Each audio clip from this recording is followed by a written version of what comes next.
Hoje nós vamos ter um pregador especial. Eu quero orar com ele aqui em cima. Por favor, então, se apresente aqui. Esse é de uma família pastoral. E ele não sabe que também é pastor, mas ele ainda vai saber. Senhor, eu me alegro pela vida do André, Senhor. Obrigado por ter trazido ele para cá. Obrigado pela tua unção que está nele, Senhor.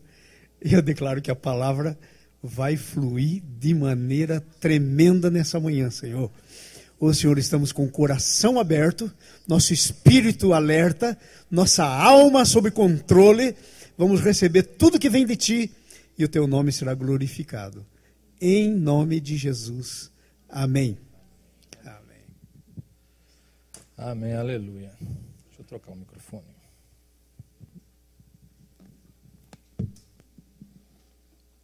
Ok. Eu até ia combinar com o Erivan, ia colocar a vinheta do Jornal Nacional, né? Mas não é o William Bonner que vai pregar. Amém. Esse ano nós estamos falando sobre crescimento no Espírito, e nós vamos falar o ano inteiro sobre isso, e é uma coisa que tem muito impacto na igreja, porque quando a igreja cresce espiritualmente, a igreja inteira cresce e nós como pessoas crescemos também. E todo crescimento é importante e é necessário. O crescimento é uma coisa natural, as crianças, nós estamos em constante crescimento. E o crescimento gera necessariamente um amadurecimento. E esse amadurecimento faz com que a igreja cresça também.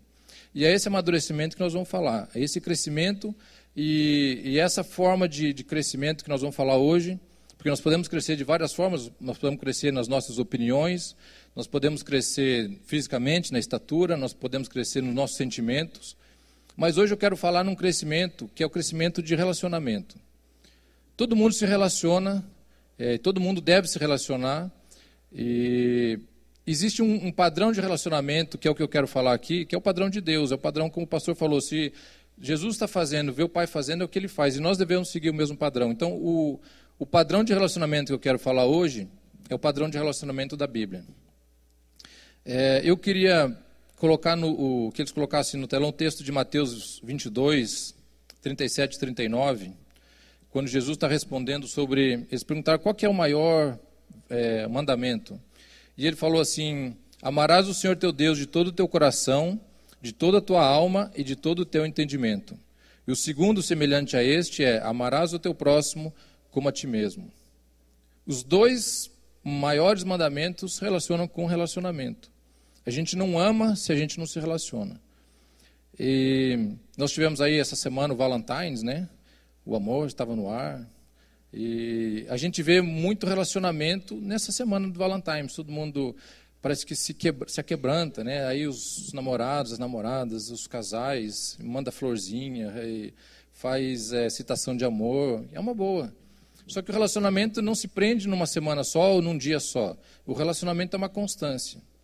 E eu até compararia, e até para vocês gravarem, vocês vão lembrar isso depois, o relacionamento com a barriga.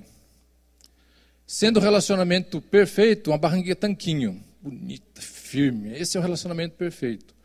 Para ter um relacionamento perfeito, o que precisa? Para ter a barriga tanquinho, malhação, não é verdade? A barriga tanquinho não é natural. A gente precisa malhar para poder chegar àquilo ali. De repente você começa a descuidar e começa a crescer um pouquinho a barriga. Aí você fica com meio desconforto, mas está pequeno ainda, está ok. Você continua descuidando, a barriga cresce um pouco mais, aquele desconforto aumenta, você começa a usar roupa solta para poder esconder aquilo que está desconfortável. A barriga continua crescendo. Aí, de repente, você começa a usar roupa mais solta ainda, dá uma enxugada de vez em quando, para poder não ficar aquele desconforto, até o momento que ela está num ponto que você não consegue esconder mais, aí você acaba o quê? Convivendo com a barriga. Você gosta? Não, não gosta, mas você convive com aquilo. O relacionamento é a mesma coisa.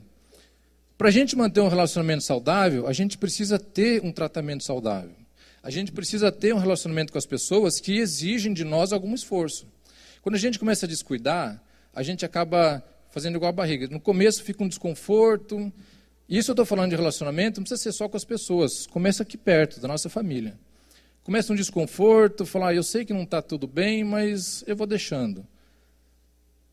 Vai se aprofundando mais esse relacionamento descuidado, e a coisa começa a ficar mais distante, você sente que o negócio não está bem, você sente que aquilo causa um desconforto, mas você acaba remediando, usa camisa larga, acaba passando por uma situação de que você sabe que a coisa não está boa, mas você continua convivendo com aquilo, até o ponto de você saber, não, esse relacionamento nosso acabou, não existe mais. Nós convivemos, mas não nos relacionamos, que é a barriga. Você não gosta, você sabe que está ali, você sabe que poderia reverter aquilo ali, mas por acomodamento, por algum motivo, você acaba convivendo com aquilo. E não é o ideal, não é o relacionamento padrão que Jesus nos deixou. Jesus, nós formos olhar na Bíblia, foi uma pessoa super bem relacionada. Primeiro, pelo próprio ser que ele era, Jesus, e pela própria missão que ele tinha aqui. Ele tinha que ser uma pessoa que se relacionasse bem, senão ele não ia cativar quem ele cativou, o mundo inteiro. Ele não ia conseguir passar para 12 pessoas que transformaram o mundo depois se ele não tivesse um bom relacionamento com elas. Além do relacionamento com os discípulos, eu diria que pelo menos 2 passagens mostram o tipo de relacionamento que Jesus tinha, de bom relacionamento. Um deles era quando ele vai entrar em Jerusalém, a entrada triunfal de Jesus em Jerusalém. O que acontece um pouco antes? Ele pega 2 discípulos, fala assim, olha, vai lá nessa cidade e você vai encontrar um jumento amarrado, uma jumenta com um jumentinho, pega ele e traz que eu vou entrar com ele em Jerusalém. Se eles perguntarem para que é isso, fala assim, o mestre precisa dele e depois ele devolve. Voltando naquela situação, vocês imaginam o que era um jumento? Antigamente não tinha carro, não tinha moto, não tinha bicicleta. Qual que era o meio de transporte? Era o animal. Imagina hoje um carro, um jumento era uma coisa que tinha valor. Uma BMW nova, porque era um jumento novo, não tinha sido montado, parado em casa, e aí chega a pessoa e fala assim, olha, eu vim pegar o teu carro, já vai ligando, não vai. Se a pessoa perguntar, porque Jesus falou, não vai pedir, você pega, se perguntar. Então, manda os discípulos, vai lá, pega aquela BMW, está parada assim, o cara chega, vai pegando, pondo na partida, e o dono da BMW falou assim, o que é isso? Falou, o mestre pediu, não, se é para o mestre, tá bom. O que isso mostra? Relacionamento. Jesus tinha um relacionamento, a Bíblia não fala especificamente quem era essa pessoa, mas mostra que Jesus tinha algum relacionamento, senão a pessoa não ia deixar ele levar. O segundo exemplo que eu daria é quando Jesus vai ministrar a última Páscoa, e ele da mesma forma, manda 2 discípulos, falou, vão preparar o salão. Onde é que nós vamos ministrar? Vai para a cidade, você vai ver um homem carregando um cântaro de água, segue ele, a casa que ele entrar, vai ser aí que eu vou ministrar a Páscoa. Eles vão, sem saber o que está acontecendo. Quando eles chegam lá, o cara entra numa casa e fala, olha, aqui, onde que vai ser a administração da Páscoa? Que o mestre mandou, é um salão, assim, assim, assim. A pessoa sabia do que eles estavam falando, os discípulos podiam não saber, mas eles sabiam, porque Jesus, de alguma forma, teve um relacionamento com o dono dessa casa. Esse bom relacionamento, se fosse um relacionamento ruim, eles iam falar, não, para quem? Para Jesus? Não, para o André? Não, de jeito nenhum, aqui em casa não, vai achar outro lugar, aqui não tem lugar para ele. Então nós temos que seguir esse modelo de bom relacionamento, porque nós não nascemos para viver isolado. Nós somos aqui imigrantes, e se a gente olhar a história da imigração, e nós olhamos a história em volta de nós, como é que ela começa? Vai uma pessoa para um lugar, essa pessoa tem alguém que ela conhece, cheguei aqui e tal, e como é que é aí? Assim, assim, assim, eu vou para aí também. Vai para aí a segunda pessoa. Aí a segunda pessoa também conhece alguém, aí como é que tá? Não, tá legal. Aí vem a terceira pessoa. Aí os 3 conhecem mais alguém, chega mais, são 9 pessoas. De repente tem um grupo inteiro, e assim que acontece. Por quê? Porque elas têm a tendência de viver em grupo. Nós, como seres humanos, temos a tendência de viver em grupo. Então o relacionamento é importante, porque aonde nós formos, inevitavelmente nós vamos ter que relacionar com as pessoas. Como cristão, é uma coisa ainda mais importante, eu diria, porque nós temos que mostrar o que é o padrão que nós vivemos. Qual que é o padrão de relacionamento que eu vivo? Qual que é o padrão de relacionamento que eu vivo com a minha família, com os meus filhos, com Deus? E são esses relacionamentos que eu quero falar hoje. Principalmente porque a sociedade tem colocado um padrão de relacionamento que está um pouco desvirtuado. Qual que é o padrão de relacionamento hoje que está começando a se infiltrar no meio da sociedade? É o relacionamento virtual, onde eu tenho 1000 amigos que eu só me relaciono virtualmente. Tenho 2 amigos que eu tenho relacionamento, contato, e 1000 amigos que eu não tenho relacionamento. Eu tenho um conhecimento virtual.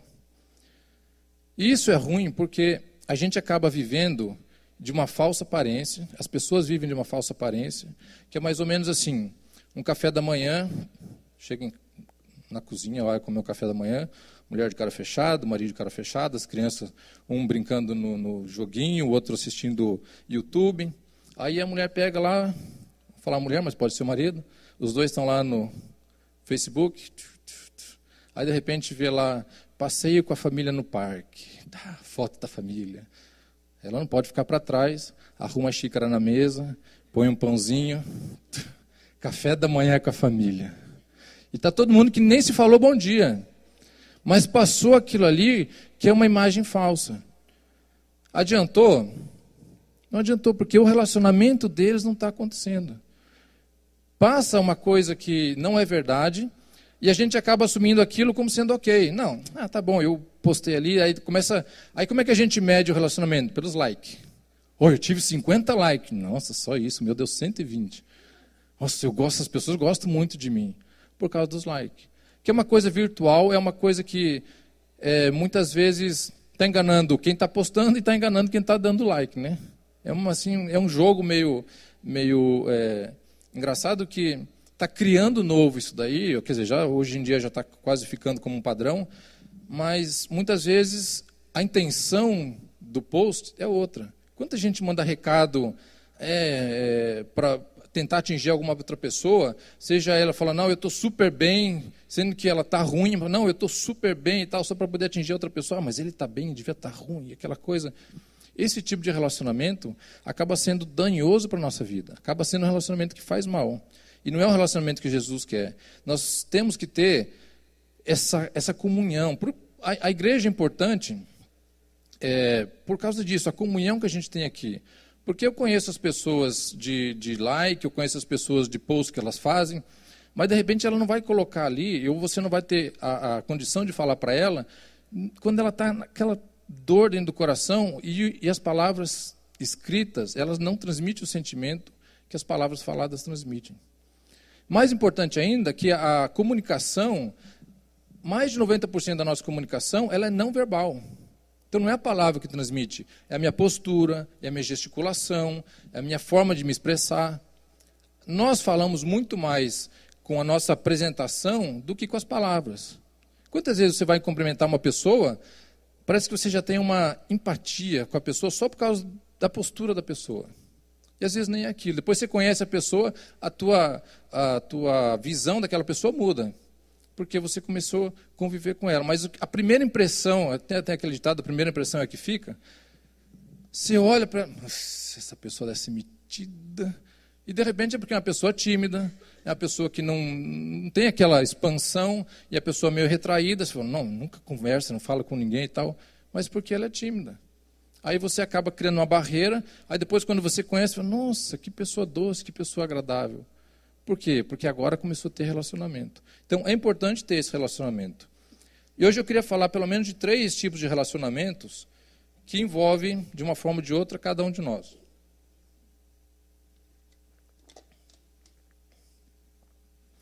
O primeiro tipo de relacionamento que eu queria falar é o relacionamento conjugal e matrimonial.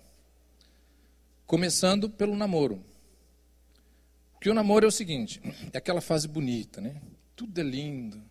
Eu até lembro de uma história que o casal estava namorando, ela olhou para a lua cheia e falou, olha, meu amor, que lindo, o que é aquilo? Oh, meu amor, aquilo é a lua, um astro feito para te iluminar as noites. Nossa, que romântico, que lindo. Depois eles continuaram, casaram. Nossa, amor, que lua cheia, o que é aquilo ali, aquele lua cheia? Está vendo que é a lua? Aí passou mais tempo de relacionamento, já velhinho, ela olha para o céu, nem fala nada, falou, nem vai me perguntar que é a lua, você já sabe disso. O relacionamento foi desgastando, o relacionamento foi mudando de acordo com o processo, e isso é ruim. Então, na época de namoro, tudo é bonito, tudo é assim romântico, né? Parece que a gente anda nas flores, assim, nossa, tudo que ele fala é bonito, ele faz errado, ai que lindo, que gracinha. Ela fala uma coisa errada, ai que gracinha, tão simpática, tão honesta. Porque aquilo é um momento assim que estão tentando se conquistar, tentando aprimorar alguma coisa. Então, às vezes, a gente vive baseado numa aparência, a gente vive baseado num sentimento que está assim, que deveria ser um sentimento puro, porque o amor passa de tudo isso, o amor realmente é para superar todas essas dificuldades. Em Amós 3,3 fala assim, andarão duas pessoas juntas se não estiverem de acordo? Não tem como. Então a gente está de acordo com alguma pessoa. A gente tem um relacionamento, a gente está de acordo. Aí vem toda essa parte bonita. Aí vem aqui o casamento. Aí entra num outro patamar.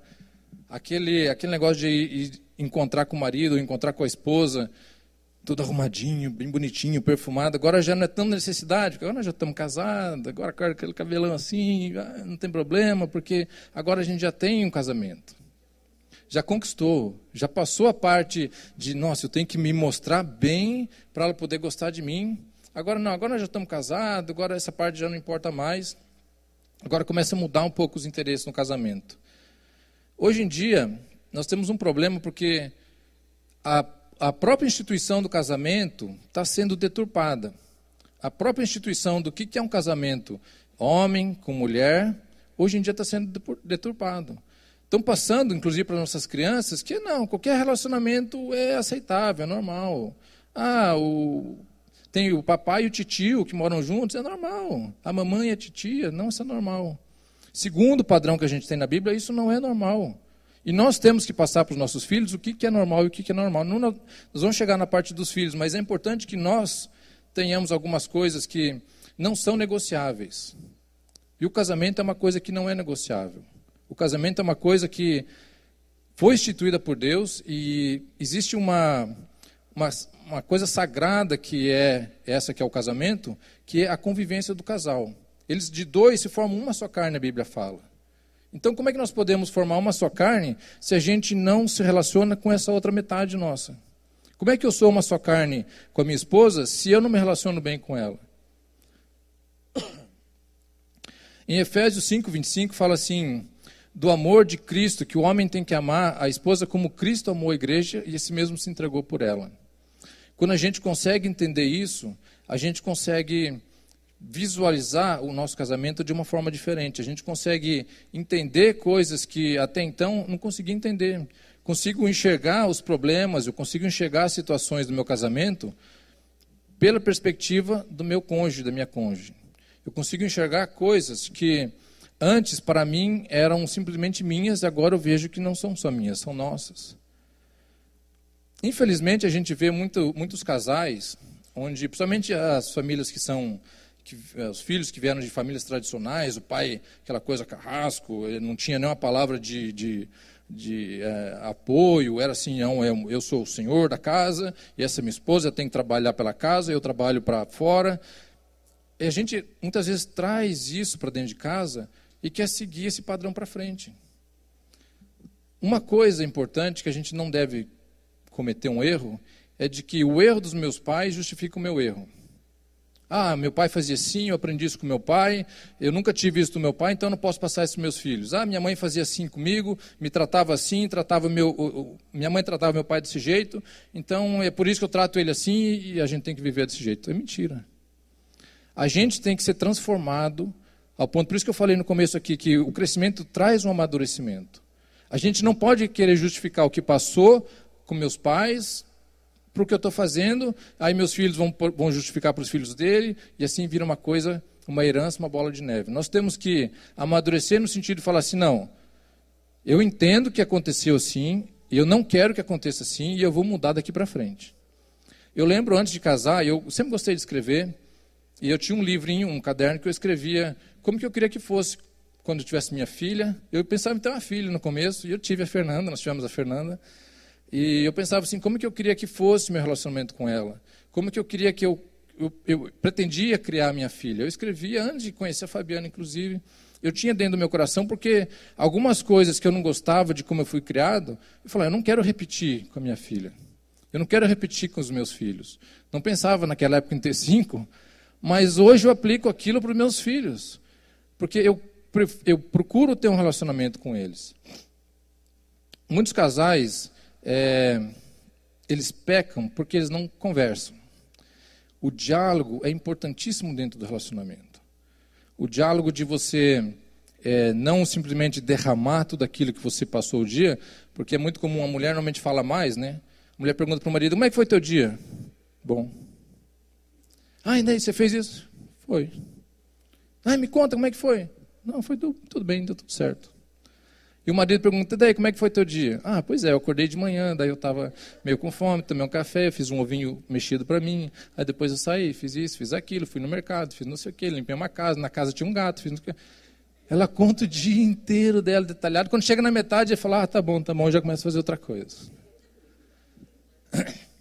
Os dois lados são ruins. O marido, porque ele não expressa aquilo que está dentro dele. A mulher também, às vezes, não quer arrancar, porque ela quer falar, né? Ela pergunta porque ela tem que, pelo menos, dar uma chance para ele. Fala aí. Aqui, agora é minha vez. E derrama. Nós temos que mostrar interesse no nosso cônjuge. O que ele gosta, o que ela gosta, o que ele gosta. Uma vez eu conversando com um casal amigo nosso, até a Fabiana perguntou para ele, mas qual que é a cor preferida dele? Ah, sei lá. Falou, mas você vai comprar uma camisa para ele, mas que cor? Ah, sei lá, ele que sempre vai e compra as roupas dele. Que nível de relacionamento nós estamos tendo? Quanto que nós sabemos do nosso cônjuge para a gente poder ter esse relacionamento que Jesus ensinou? Eu acho engraçado que muitas vezes a gente pode se relacionar, como eu falei, não precisa ser com palavras. E em casa, com a Fabiana, mesmo com a Fernanda era pequenininha, e a gente se conhecia tanto que a gente estava num lugar, às vezes, se alguma situação acontecia, eu sabia, na hora ela olhava para mim, eu sabia que ela ia olhar, não precisava falar nada, ela só dava uma olhadinha assim, um sorrisinho de canto de boca, a gente sabia o que estava acontecendo, e a gente se comunicava desse jeito. A mesma coisa acontece com a Fabiana. Não precisa a gente estar numa festa, vamos embora, olha a hora, vamos embora, mulher, vamos embora. Marido, vamos embora, vamos. Se existe um relacionamento, eu sei que aquilo que ela está conversando é importante para ela. E eu quero ir embora porque eu quero assistir o jogo, mas aquilo que ela está fazendo é importante. Então, eu cedo o meu horário, eu cedo aquilo que eu quero fazer por ela. Jesus não fala o quê? De entregar a própria vida. Eu não estou entregando a vida, eu estou entregando um pouquinho do meu tempo por uma coisa que é interesse dela. E da mesma forma, ao contrário. Ela deixar um pouquinho do que ela está fazendo, um pouquinho, pelo interesse do marido. Esse nível de relacionamento é importante. Você conseguir chegar ao ponto de que você sabe transmitir o que você quer, ele sabe transmitir o que ele quer, e vocês sabem conciliar as duas intenções, a ponto de que eu cedo o que é importante para mim, e você cede o que é importante para você. Aí nós convivemos bem. Deus quer esse tipo de relacionamento dentro da família. Por quê? Porque é isso que nós vamos passar para os nossos filhos. O que eles veem em nós, o que eles veem no nosso exemplo, é o que eles vão seguir. Muito mais do que nós falamos para eles, é o que nós mostramos para eles. A vida como casal pode criar, às vezes, situações em que um cônjuge acaba virando o acusador do outro cônjuge. Em que sentido? Você faz 10 coisas certas, você faz uma coisa errada.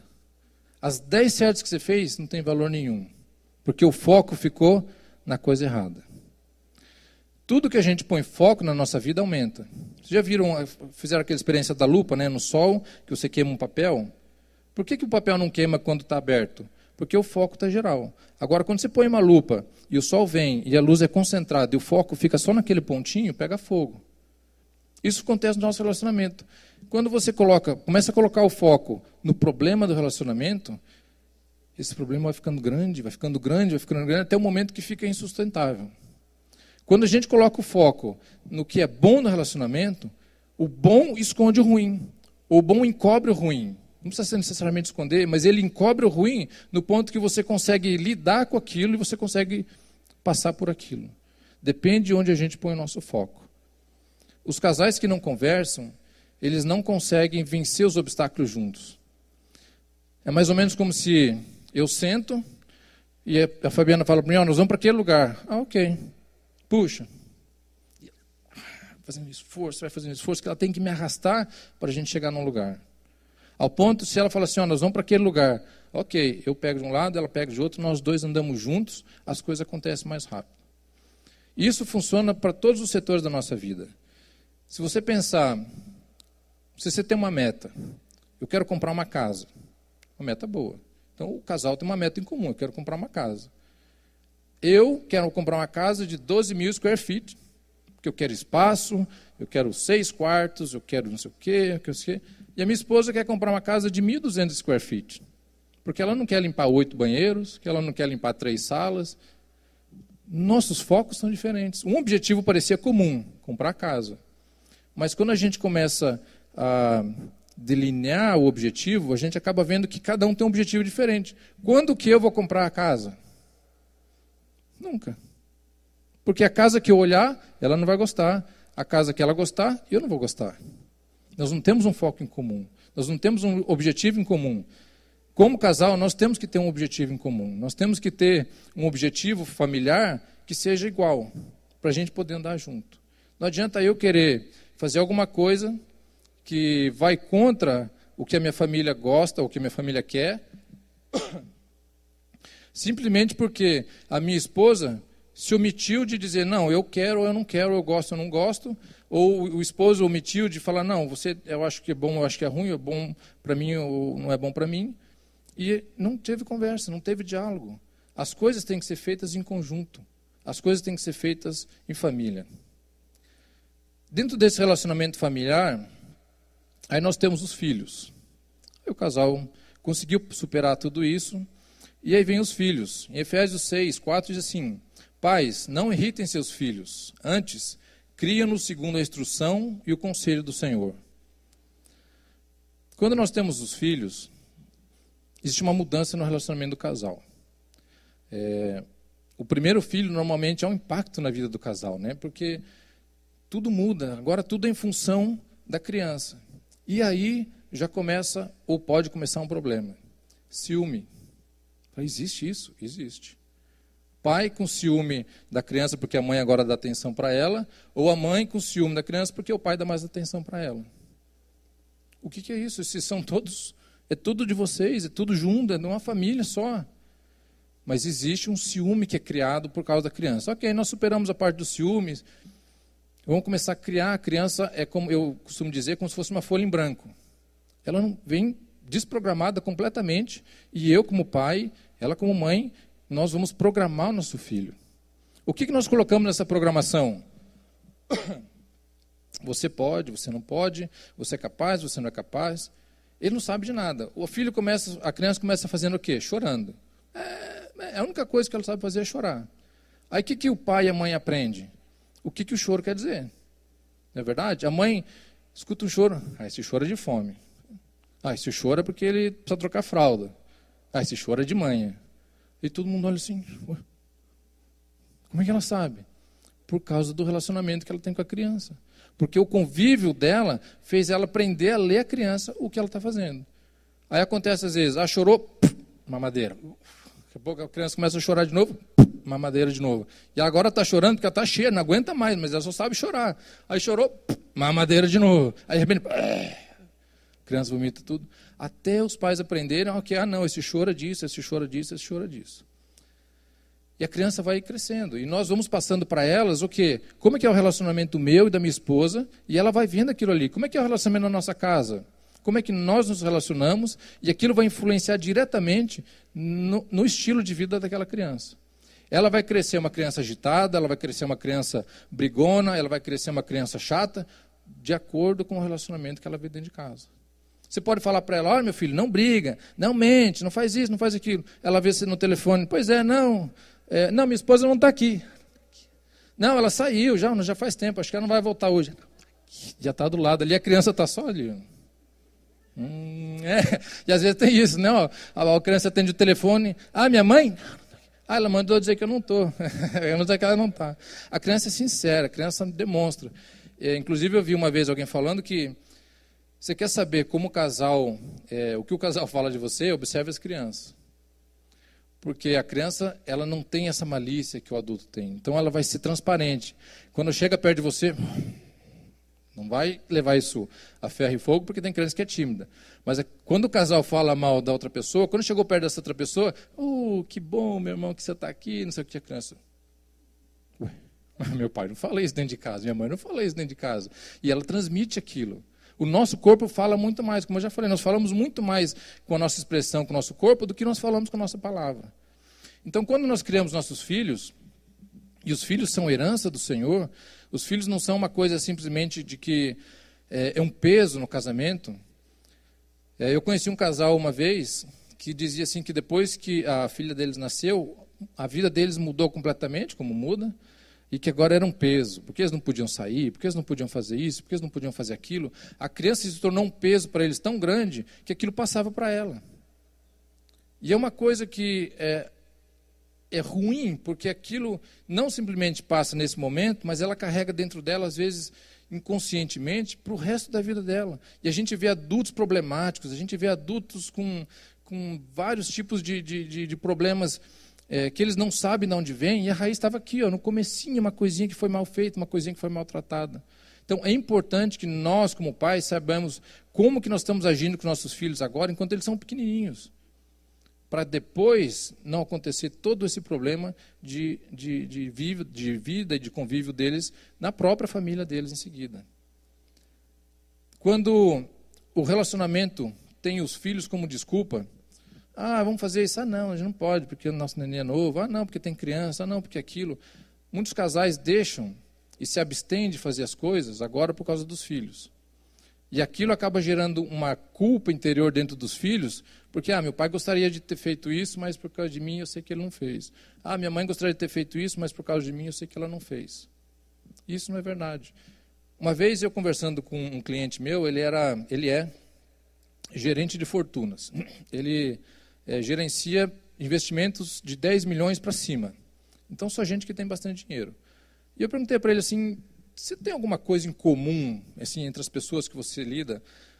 Tem alguma coisa em comum entre eles? Qual que é o padrão? Ele falou assim, olha, tem bastante coisa em comum. Os principais dele, eu diria que todos são generosos, são muito generosos, doam muito dinheiro, tem muita ação filantrópica. E a segunda coisa, eu acho que eu destacaria, é porque a maioria deles, a família é um desastre. Por um lado, eles têm muito, e por outro lado, eles não têm nada. A família é um desastre. Eu falei, mas e por que você acha que é isso? Eu falei, olha, não sei, mas pelo que eu vejo, alguns motivos são, o filho ou a filha se sente na obrigação de fazer tanto quanto o pai fez. Então, às vezes, ele não consegue alcançar tudo que o pai alcançou, e se sente frustrado, e se sente, às vezes, ameaçado por causa daquela competição. Não, se meu pai fez, eu tenho que fazer também. E eu não consigo fazer, aí o meu pai começa a me olhar diferente, porque eu não alcancei o que ele alcançou. E aí começa aquela comparação. Eu tenho isso, você, meu filho, tem que fazer, você tem que fazer, e o filho às vezes não consegue. Não existe um amor de relacionamento de trazer ele junto, de suporte. Existe um amor de relacionamento de acusação, que você não tem, que você não conseguiu. Ou o pai se dedicou tanto para construir aquilo, que deixou a família em segundo plano, que deixou os filhos em segundo plano. E isso não só no trabalho, mas em muitas coisas na nossa vida, nós temos que pensar em que plano nós estamos colocando o nosso filho. Esse relacionamento que a gente quer ter com Deus, esse amadurecimento espiritual que a gente quer ter com Deus, envolve diretamente esse relacionamento nosso, físico, humano, com a nossa família. Em que plano eu estou colocando o meu filho, em que plano eu estou colocando a minha família? Tá em terceiro plano, eu lembro uma vez, um menino, filho de pastor, ele falou para a Fabiana assim, eu queria ser tanto teu filho. A Fabiana estranhou, mas por quê? Porque eu queria sair de férias e poder aproveitar as férias. Eu saio com meu pai, a gente vai em congresso, vai às vezes na praia um pouquinho, mas a gente sempre sai para ir num congresso, a gente sempre sai para ir numa convenção. As nossas férias são assim. Qual que é o tempo que eu, como pai, como mãe, estou dando para o meu filho para aquilo que ele gosta realmente? Ele está se sentindo importante porque eu estou fazendo alguma coisa que ele gosta e não o que eu gosto, o que eu preciso fazer, e dando uma beiradinha para ele. O relacionamento que nós temos com os filhos demonstram diretamente, o resultado do relacionamento demonstra diretamente o que ele apresenta para nós. Nós não podemos esperar uma coisa do nosso filho se nós não damos. Eu não posso esperar alguma coisa dele se eu não fiz antes. É a história da barriga. Se eu não tratei, se eu não exercitei, se eu não fiz, agora cresceu uma barriga, que é um relacionamento ruim, ou eu convivo com ela, ou eu faço alguma coisa para reverter. Nunca é tarde para reverter um relacionamento. Nunca é tarde. Pode ser mais difícil, mas nunca é tarde. O relacionamento que a gente tem com nossos filhos, principalmente, eles vão crescendo, e eu, como tenho de 4 a 25, então eu tenho um pouquinho de experiência para cada um deles. A Fer hoje é um doce, mas não foi sempre assim. Chegou um momento da vida, aquele momento de independência e tudo, que eu tomei uma decisão, ou eu quebrava e a gente rompia um relacionamento e agora você fica para o teu lado, eu fico para o meu, e a gente tem uma vida assim, e isso é fácil de acontecer, que a gente começa um atrito pequenininho e não é resolvido, e esse atrito vai crescendo, e esse atrito vai crescendo, e chega num ponto que o atrito é tão grande e tão insustentável que causa o rompimento. Quantas famílias a gente vem, e o teu filho? Não sei, já fazem 5 anos que eu não converso com ele. E o teu pai? Não sei, desde que eu vim para cá nunca mais falei com ele. Por quê? Às vezes um atrito pequenininho, e aquilo foi se desgastando e foi aumentando, e foi crescendo até chegar a um ponto de ser insustentável. Nós não podemos deixar que esse relacionamento que nós temos chegue nesse ponto. Ok, mas agora já chegou nesse ponto, o negócio já entornou.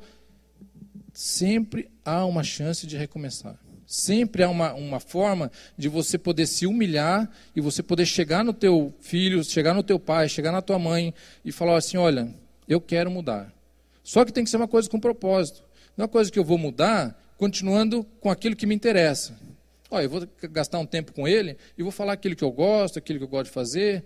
Não, gasta um tempo com ele, com aquilo que ele gosta de fazer, com aquilo que ela gosta de fazer. Muda um pouco e se interessa por aquilo. A gente fazer uma coisa forçada e mecânica, vai chegar um ponto que vai ser notório e não vai ter resultado. Pelo contrário, o resultado vai ser oposto do que a gente quer.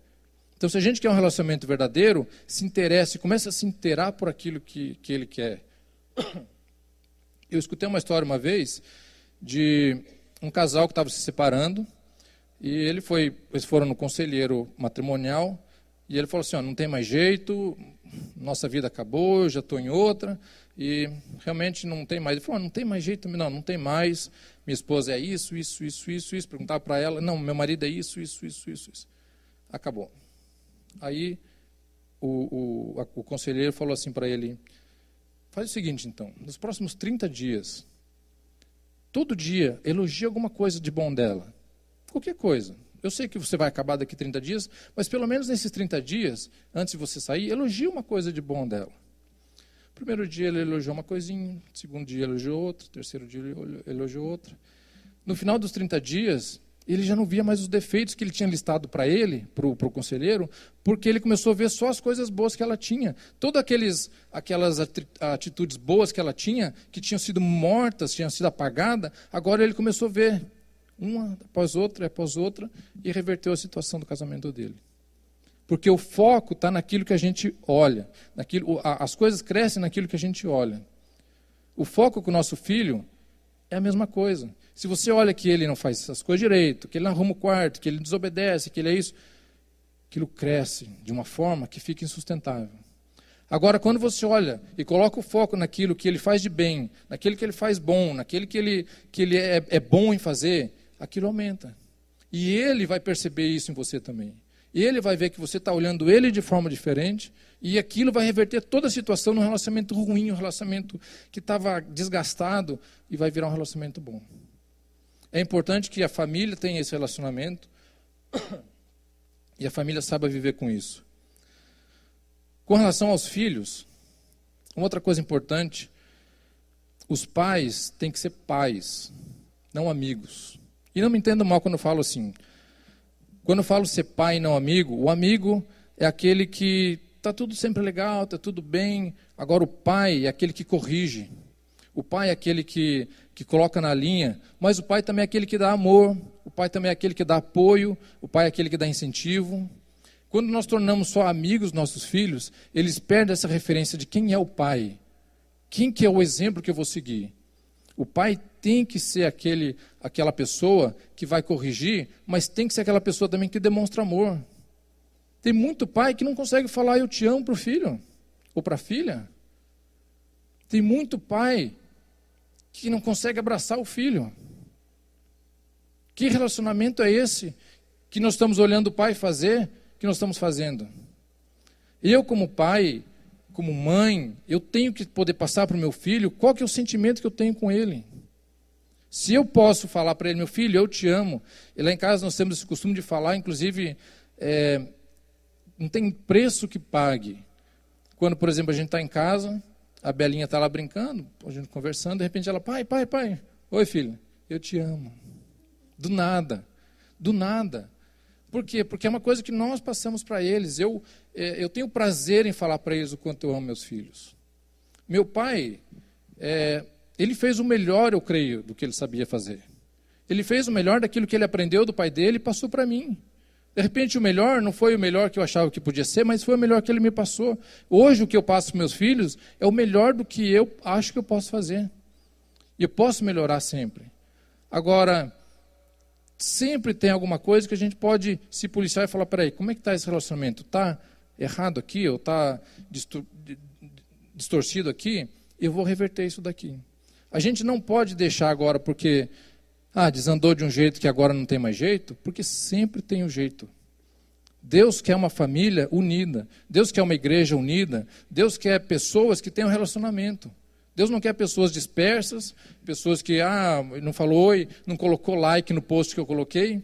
Então isso aqui risca da minha lista. Deus quer relacionamento. Deus quer pureza de coração. Deixa eu correr aqui, senão nós não vamos terminar. Em Provérbios 22:6 diz assim: ensina teu filho no caminho que deve andar, que quando se tornar moço, não se desviará dele. Nós temos que ter nossos filhos e saber que nós temos um compromisso, além de tudo, espiritual com eles. O que nós temos ensinado a eles? Eu até separei aqui, eu vou ler para vocês. Eu lembro que isso aqui eu tinha na porta do meu quarto quando era pequeno, que é os 10 mandamentos para se criar um delinquente. E meu pai seguia à risca tudo contra esses 10 mandamentos. E esses 10 mandamentos ficavam na porta do nosso quarto. E eu me lembro deles. Esse daqui não é exatamente o mesmo, mas é basicamente o mesmo. Esse aqui eu peguei pela internet do Departamento de Polícia de Houston, no Texas. E fala assim, o primeiro mandamento: comece na infância a dar ao seu filho tudo o que ele quiser. Assim, quando ele crescer, acreditará que o mundo tem obrigação de lhe dar tudo o que deseja. Segundo mandamento: quando ele disser nomes feios, ache graça. Isso fará considerar-se interessante. Terceiro mandamento: nunca lhe dê qualquer orientação religiosa. Espere que ele chegue aos 2 anos e decida por si mesmo. Quarto: apanhe tudo que ele deixar jogado, livros, sapatos, roupas, faça tudo para ele, para que ele aprenda a jogar aos outros toda a sua responsabilidade. Quinto: discuta com frequência na presença dele. Assim, ele não ficará muito chocado quando o lar se desfizer mais tarde. Sexto: dê-lhe todo o dinheiro que ele quiser. Nunca o deixe ganhar seu próprio dinheiro. Por que terá ele que passar pelas mesmas dificuldades que você passou? Isso é uma coisa muito perigosa aqui, porque a gente chega aqui, consegue um poder aquisitivo maior e a gente quer dar para os nossos filhos aquilo que a gente não teve. E as coisas acabam indo de mão beijada. Sétimo: satisfaça todos os seus desejos de comida, bebida e conforto. Negar pode acarretar frustrações prejudiciais. Oitavo: tome o partido dele contra vizinhos, professores, policiais. Todos têm má vontade contra o seu filho. Nono: quando ele se meter em qualquer encrenca séria, dê essa desculpa: nunca consegui dominá-lo. 10º: prepare-se para uma vida de desgosto, esse é seu merecido destino.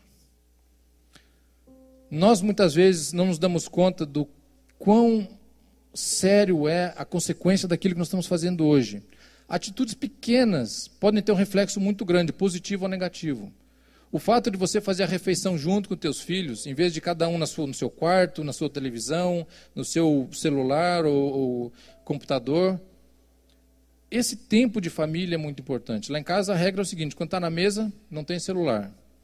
A Isabela, inclusive, fala: Daniel, celular, menino. Ou quando eu pego o celular, se alguém me liga: pai, celular.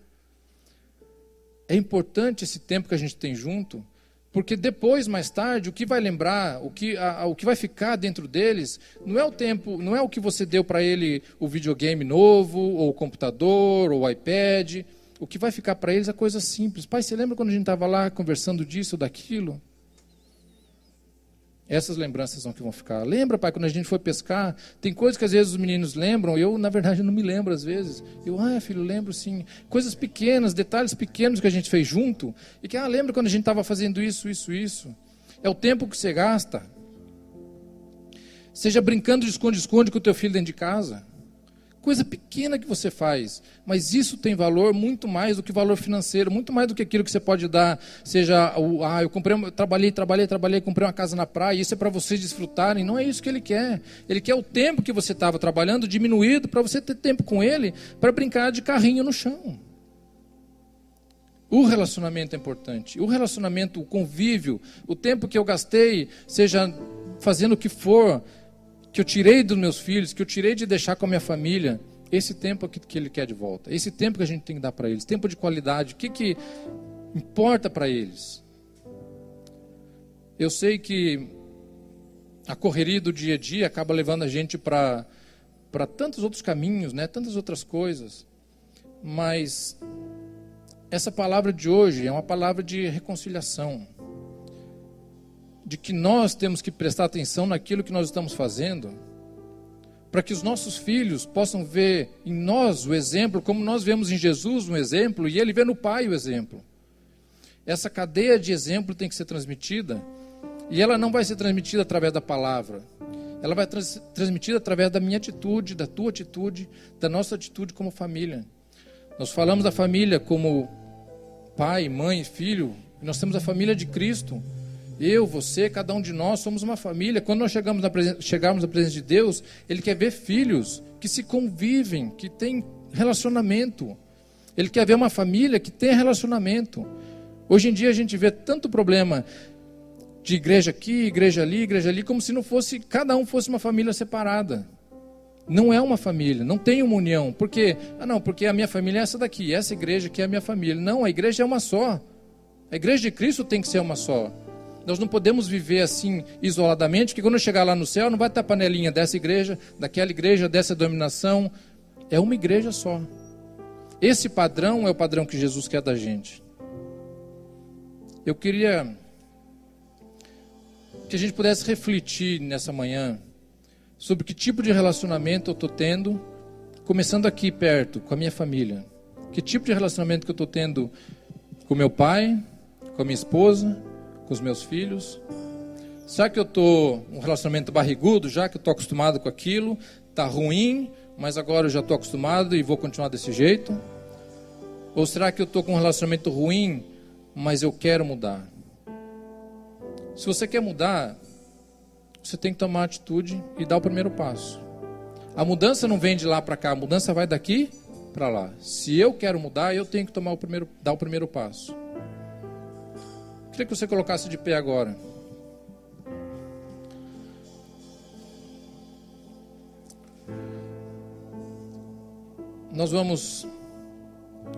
Estamos acabando já. Quando o pastor me chamou para poder pregar hoje, na hora me veio essa palavra de relacionamento. Eu não entendia. Eu falei, Deus, mas eu vou falar de relacionamento. Eu não vou ensinar ninguém a criar filho, não vou ensinar ninguém a se relacionar com o cônjuge. E falei, é isso mesmo, Deus? E aquilo continuava vindo no meu coração. E enquanto eu estudava isso durante a semana, aquilo foi tocando meu coração e eu vendo dentro da minha casa como é que é o meu relacionamento com eles, onde que eu posso melhorar, onde que eu posso fazer as coisas diferentes, porque sempre existe alguma coisa melhor que você pode fazer. E eu creio que Deus tem o desejo de que cada um de nós tenhamos esse relacionamento, começando pela nossa casa, pela nossa família, e isso vai transmitir para essa igreja, isso vai transmitir para as pessoas que estão lá fora, para as pessoas com quem a gente convive. E eu queria nesse momento você abaixasse a cabeça, fizesse uma retrospectiva na tua vida. Como andam os teus relacionamentos? Como anda o teu convívio com as pessoas próximas de você? Onde foi que esse convívio se perdeu? Onde foi que esse convívio pegou um caminho que não deveria ser o caminho? E agora, o que nós podemos fazer para reverter esse relacionamento ruim? Olha para dentro de você. Puxa para dentro de você agora a memória. Aonde foi que esse relacionamento foi rompido? Existe tempo, ainda existe a chance de poder melhorar. E eu queria orar com você agora nesse momento.